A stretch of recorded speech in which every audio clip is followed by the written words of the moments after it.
Bonsoir à tous, ravi de vous retrouver sur Monaco Info. Toute l'actualité de ce mardi 8 février. Invités, reportages, rencontres, infos pratiques tout près de chez vous et votre météo à venir. Nous prendrons, dès le début de ce journal, la direction de la Chine où nous attend notre porte-drapeau Arnaud Alessandria qui, après sa 29e place en descente, a obtenu ce matin la 31e du Super G olympique. Et vous d'ailleurs, suivez-vous les performances de nos champions? Vous intéressez-vous tout simplement à ces Jeux Olympiques d'hiver? Toutes vos réactions à venir dès le début de ce journal où nous ouvrirons dans moins de 10 minutes maintenant un grand dossier consacré au digital et aux solutions dans ce secteur depuis le début de la pandémie. Ces avancées, la gestion de la crise, les nouveaux métiers, les nouveaux produits, le présent et l'avenir, le président délégué de Télis, Thierry Leray, sera notre grand témoin ce soir. Et pour débuter ce journal, en marge des Jeux Olympiques d'hiver, on va revenir sur la rencontre entre le prince souverain et le président de la République chinoise, Xi Jinping, avec vous, Émilie Rousseau. C'est au Palais du Peuple que Xi Jinping a reçu en audience le prince Albert II. Les deux chefs d'État se sont remémorés ensemble la visite du président chinois en principauté en 2019. Un déplacement officiel qui avait été marqué par le renfort des liens entre la Chine et Monaco, notamment dans le domaine de la communication et du déploiement de la 5G sur le rocher. La protection de l'environnement aura été également au cœur des discussions. La principauté participera d'ailleurs prochainement à la deuxième phase de la COP15 biodiversité à Kunming dans la province du Yunnan dans le sud de la Chine. Et puis il aura été bien évidemment question de sport et des Jeux Olympiques lors de cette audience. Le prince souverain a félicité Xi Jinping pour l'organisation avec succès de la cérémonie d'ouverture et a salué le message que le pays a souhaité transmettre, un message de paix et d'unité. En conclusion, les deux pays espèrent continuer à entretenir de bonnes relations et à promouvoir la coopération bilatérale dans différents domaines tels que l'économie, le commerce, la protection des océans, afin d'obtenir des résultats encore plus fructueux. La diplomatie au cœur des Jeux pendant que les compétitions, elles, s'enchaînent, comme pour notre représentant en ski alpin, Arnaud Alessandria, qui sera avec nous en duplex dans un instant. Après, Émilie Rousseau s'être arrêtée avec vous sur cette 31e place obtenue en Super G ce matin par, rappelons-le, notre porte-drapeau. Eh bien, on a retrouvé le Monégasque avec le sourire en bas des pistes, la satisfaction d'avoir pris du plaisir sur ce Super G. Il signe une belle 31e place dans cette manche assez éprouvante physiquement, le tracé n'offrant aucun moment de répit. Les courbes ont aussi coûté la participation à 13 concurrents qui sont sortis du parcours. Finalement, Arnaud Alessandria s'en est bien sorti malgré un vent de face sur la partie haute. C'est ce que nous a confié David Chastan, directeur des équipes de France de ski alpin homme, avec qui le skieur rouge et blanc s'entraîne tout au long de l'année. Il a plutôt bien skié, assez équilibré. Je l'ai trouvé beaucoup plus solide que d'habitude. Voilà, et après en partant de derrière comme ça, ça réchauffe un petit peu, il y a le vent tournant en bas, donc c'est pas évident de faire une grosse performance, mais il a skié à son niveau, avec malheureusement un peu de vent de face.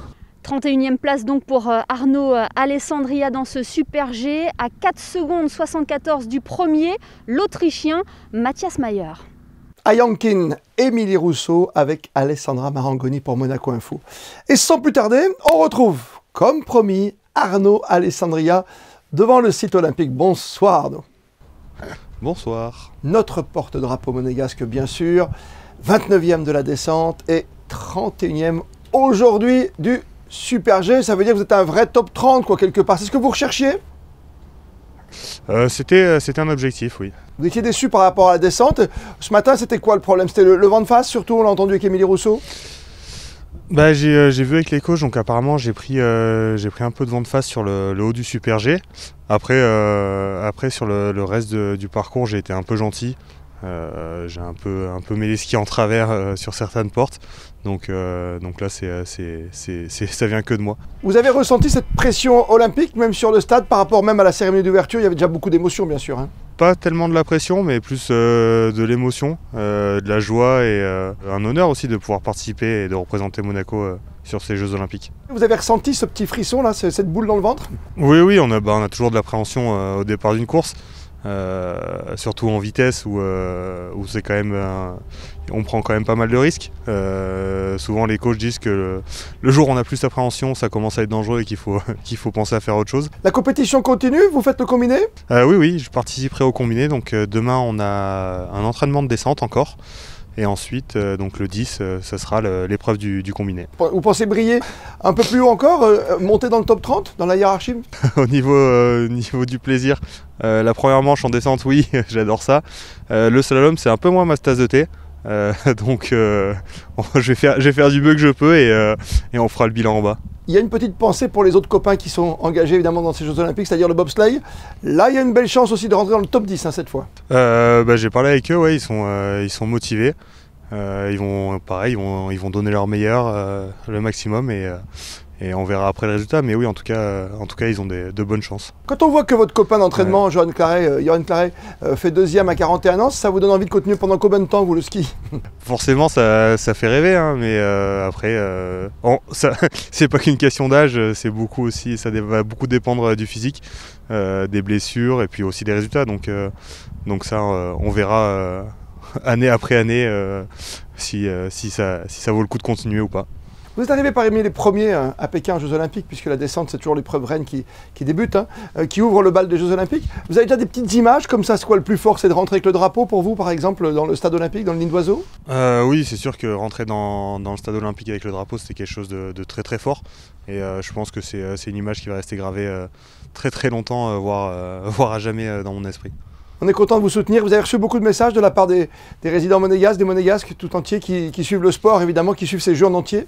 Alors oui, j'ai reçu beaucoup de messages, beaucoup de sollicitations. J'ai pas encore eu le temps de répondre à tout le monde parce que je suis encore focus sur mes courses à venir.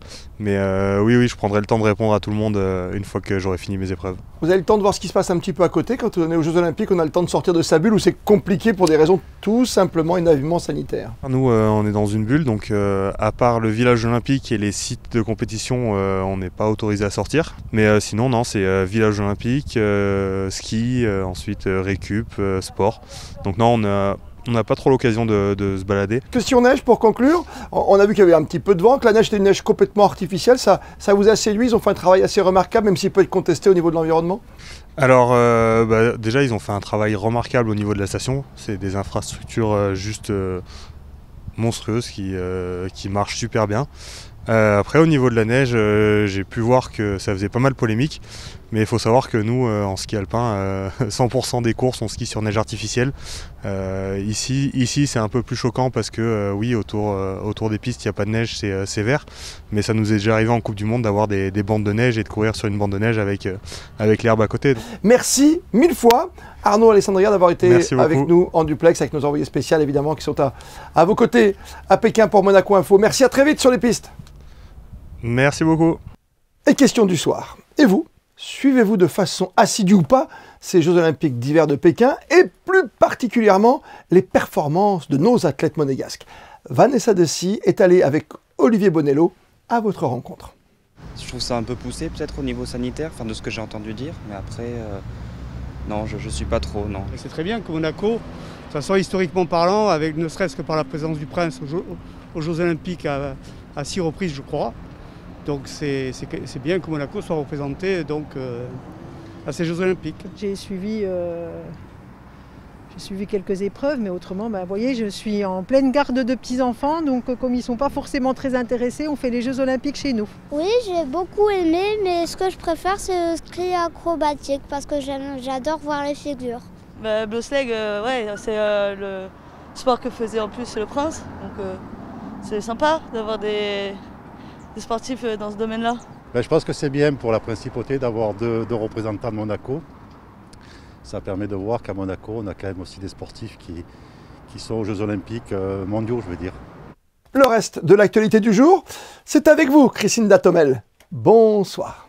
Oui, bonsoir Christophe, bonsoir à tous. Le gouvernement princier vient de communiquer les chiffres relatifs au dépistage, des chiffres qui sont arrêtés au dimanche 6 février inclus. 7042 tests PCR et antigéniques ont été réalisés sur des patients résidents et non résidents depuis le 31 janvier dernier, révélant donc un taux de positivité de 12,23%, soit un taux d'incidence de 1205.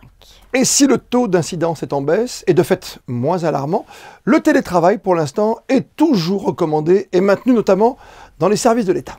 Oui, la situation sanitaire implique de continuer à rendre obligatoire le recours au travail à distance jusqu'au 4 mars inclus et de maintenir les mesures sanitaires renforcées afin de lutter contre le développement de la pandémie de la Covid-19.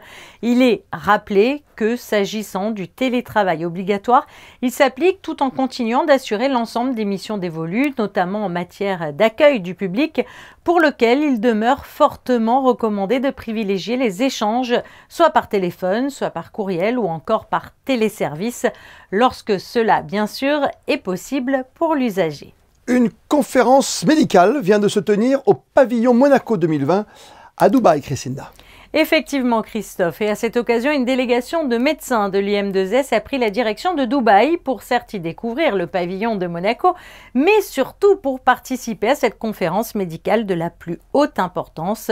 Le docteur Philippe Lemarchand, le docteur Valérie Materpara et le docteur Patrick Franzen étaient donc présents à Dubaï pour cet événement et ont pu présenter une conférence sur les pathologies ostéo-articulaires que l'Institut monégasque de médecine et chirurgie sportive prend en charge. Une conférence intitulée cette fois « Risque pays, analyse et opportunités des entreprises » sera donnée par Jean-Christophe Caffé, chef économiste de Coface, le 24 février prochain au Café de Paris.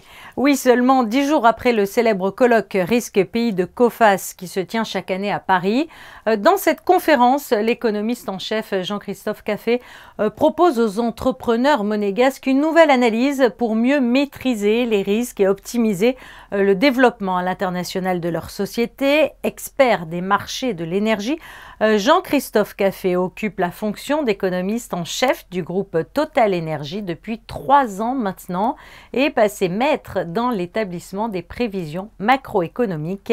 Un point de vue donc essentiel pour les entrepreneurs monégasques du MEB qui pourront assister à cette conférence au sein du salon Bellevue du Café de Paris. Vous l'avez dit Christophe, le jeudi 24 février à 8h30. En principauté, le digital prend de plus en plus d'ampleur aujourd'hui. Certaines entreprises surfent sur cette tendance, comme les services par exemple de livraison. Reportage de Dorine Jarnias, accompagnée de Clélia Renaud et Thomas Deus. Il est possible de commander à manger sur son smartphone à Monaco grâce à l'application Eatin, une solution créée en novembre 2020 et qui propose déjà plus de 40 partenaires. Alors concrètement, vous avez une application qui est téléchargeable pour iOS et Android, donc iPhone, Samsung, etc., sur laquelle vous pouvez passer commande, où vous retrouvez tous nos commerçants partenaires, c'est-à-dire restaurants, mais on a aussi des supermarchés, pâtisseries, boulangeries, fleuristes, etc. C'est quelque chose qui permet aux restaurateurs et aux commerçants en général de s'exporter à domicile et c'est quelque chose qui, on le sait aujourd'hui, est vraiment très important, même en dehors de cette pandémie de Covid-19. Une solution qui a permis aux commerçants de compenser pendant la fermeture lors du deuxième confinement. Ça nous a permis, surtout au premier confinement, de continuer à rester vivants au niveau mental. Parce que quand on était enfermé à la maison, on a eu la possibilité quand même de continuer à faire notre travail. Un autre service de livraison est proposé par l'entreprise Delovry qui s'occupe des restaurants du groupe Giraudy et qui est en pleine expansion. Alors oui, on a en projet une cuisine centrale qui fera uniquement de la livraison. C'est-à-dire qu'on retrouvera nos restaurants sur notre plateforme, mais qui n'existe pas en réel. Donc il n'y a pas de surplace, il n'y a pas de emporter non plus, uniquement en livraison. Ce sont des concepts bien définis, à part, en complément de ce que nous faisons aujourd'hui. Un restaurant 100% digital qui permettra de compléter le service déjà en place. Toujours dans la livraison, l'entreprise Douvillage s'occupe de livrer des produits des boutiques monégasques afin de leur permettre d'avoir un canal de vente supplémentaire. Alors les abonnements qu'on est en train de lancer, c'est pour permettre aux commerçants qui n'ont pas le temps de se focaliser sur leur boutique et nous laisser complètement gérer la boutique en ligne. C'est-à-dire, ils nous donneront juste les produits qu'on viendra chercher, qu'on ramènera chez nous On remplira les fiches produits, on prendra les photos, on les met en ligne et ensuite on s'occupe de la vente. Et tout ça, c'est dans un package intégré pour qu'eux n'aient juste qu'à suivre les entrées-sorties des produits qu'ils ont décidé de vendre en ligne, sans avoir besoin de s'en occuper pour qu'ils puissent rester dans leur magasin. Des services qui deviennent des moyens pour les commerçants de s'exporter sur le digital, un format qui va certainement continuer à se développer durant les années à venir. Et grand témoin ce soir, Thierry Leray, président délégué de Télis. Bonsoir à vous.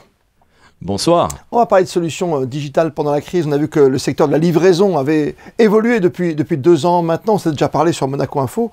On a déjà dialogué ensemble pendant la période de confinement. Ça a bien évolué. On s'est adapté, surtout pour vous, avec vos data centers et ces données qu'il faut protéger encore et toujours. Oui, complètement. Depuis ces 2 années, on a fait évoluer les méthodes de travail, on a fait évoluer aussi les solutions télécommunications et de réseau informatique pour délivrer des services adaptés à l'évolution de cette crise et quelque part un peu à cette gestion qui devient un petit peu plus stabilisée et qui nous est, à nous prestataires, un peu plus facile aussi maintenant à comprendre, notamment dans ce qu'attendent nos clients dans le contexte actuel. Oui, tout à fait. Très bien. Qu'est-ce qu'il y a comme exemple concret de ce qui a évolué? Est-ce que par exemple il y a des nouveaux métiers, Thierry? Bien sûr qu'il y a des nouveaux métiers, je crois qu'on l'a tous constaté, on va de plus en plus vers des prestataires de proximité, les métiers de la livraison, les métiers de la mise à disposition d'équipements, de biens, de nourriture, ça a changé, le besoin aussi de se déplacer ou de partager des maisons à l'extérieur, il y a beaucoup de choses qui ont changé et nos métiers du digital se sont adaptés pour pouvoir produire de nouveaux services pour répondre à ces demandes. Oui, tout à fait. Vous dites nouveaux services, nouveaux métiers, nouveaux produits également?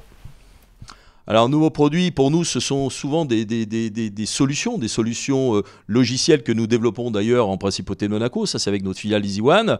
D'ailleurs, on présente à Dubaï vendredi la plupart de nos solutions de développement qui, effectivement, au niveau des logiciels, permettent de répondre à ces nouveaux enjeux et ces nouvelles demandes. Aujourd'hui, je viens vous voir concrètement, je suis chef d'entreprise.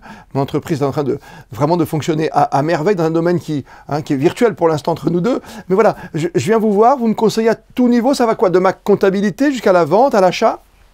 Alors, on est sur les métiers de la communication. On n'est pas sur des métiers de la comptabilité ERP voilà. On est vraiment sur les outils de communication. Donc aujourd'hui, vous venez voir, on va vous mettre à disposition, vous préparer un équipement mobile qui va vous permettre de travailler comme vous l'êtes aujourd'hui dans vos bureaux, partout dans le monde et en toute sécurité, de manière à pouvoir répondre à cette nouvelle demande de mobilité, de télétravail, etc. Et la grande crainte, comme pour beaucoup, c'est évidemment le piratage de données. Ça là-dessus, créer des verrous, des coffres-forts, vous pouvez me le faire, ça aussi.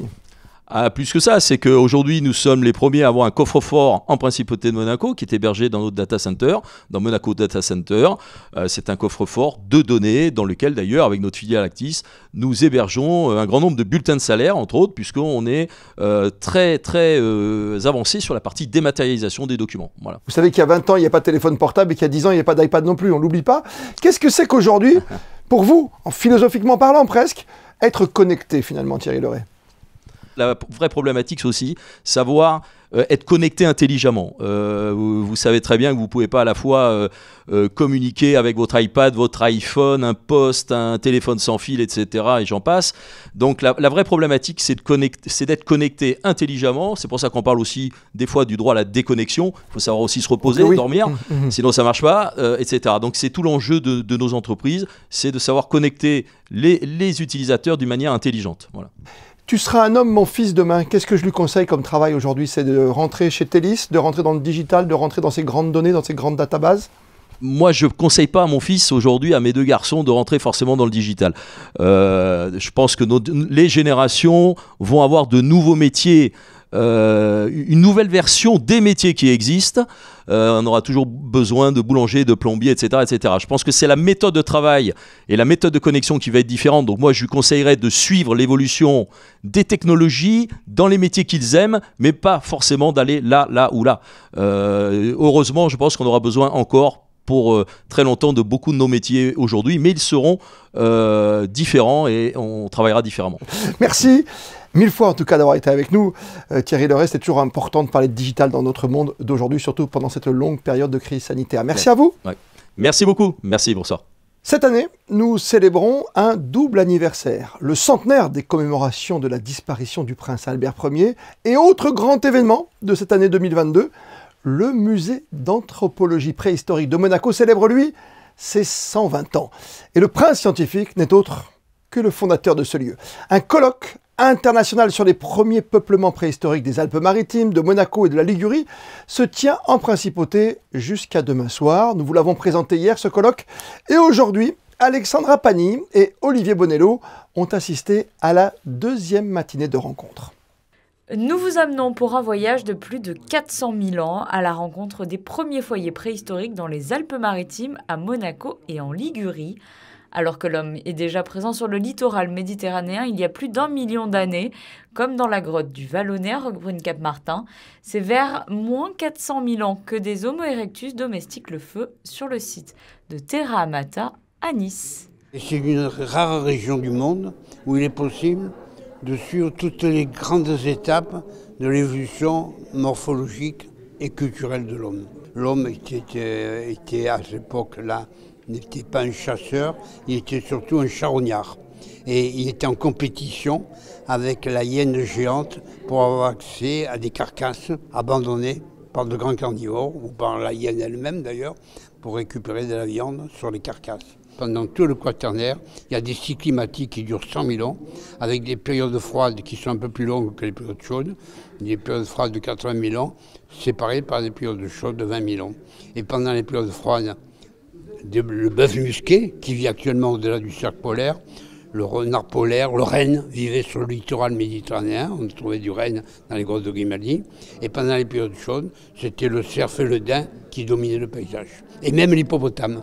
Comme aujourd'hui, la région possède un climat privilégié tout au long du Quaternaire et accueillait donc pendant les périodes les plus froides des populations issues de zones plus septentrionales. Le musée d'anthropologie célèbre cette année son 120e anniversaire.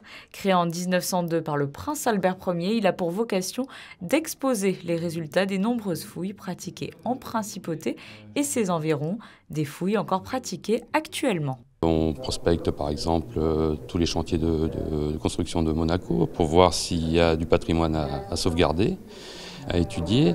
On fait revivre les collections du musée d'anthropologie qui sont parfois très anciennes, qui ont parfois plus de 120 ans, voire 150 ans. La préhistoire, la science de la préhistoire, de l'archéologie dans un sens plus large, n'est pas en vase clos. Et lorsqu'on travaille, lorsqu'on étudie un site, dans des jargons qui sont parfois incompréhensibles, on est obligé aussi, et on sait pourquoi on le fait, c'est pour rendre un peu l'information au grand public. Donc notre objectif, c'est que le grand public soit informé de ce qui est fait et qui s'approprie ces nouvelles découvertes et ces nouvelles études. Premier établissement à vocation muséale créé à Monaco, le musée d'anthropologie préhistorique continue aujourd'hui d'enrichir et de préciser les données jusque-là acquises, des éléments essentiels à la compréhension des comportements humains durant la préhistoire dans l'arc liguro-provençal. La météo de ces prochaines heures, c'est avec vous, Christine Datomel. Eh bien, le temps qui s'installe mercredi est généralement clair, mais durant l'après-midi, quelques passages nuageux sont prévus. La journée restera principalement ensoleillée avec quelques nuages ici et là. Du côté du thermomètre, prévoyez 8 degrés le matin et 14 degrés au meilleur moment de la journée. L'eau de mer sera également à 14 degrés. Le soleil se lèvera à 7h36 et se couchera à 17h52. Demain, nous fêterons les Apollines. Et comme le veut la tradition, on termine par les instantanés du jour et des expositions toujours très appréciées par les familles en cette période de vacances scolaires, avec un détour ce soir par le nouveau musée national de Monaco, où se tient en ce moment l'exposition Monaco Alexandrie. Les photos sont signées Stéphane Dana. On se retrouve demain, 19h, pour une toute nouvelle édition de votre journal sur Monaco Info. D'ici là, belle et bonne soirée à toutes et à tous.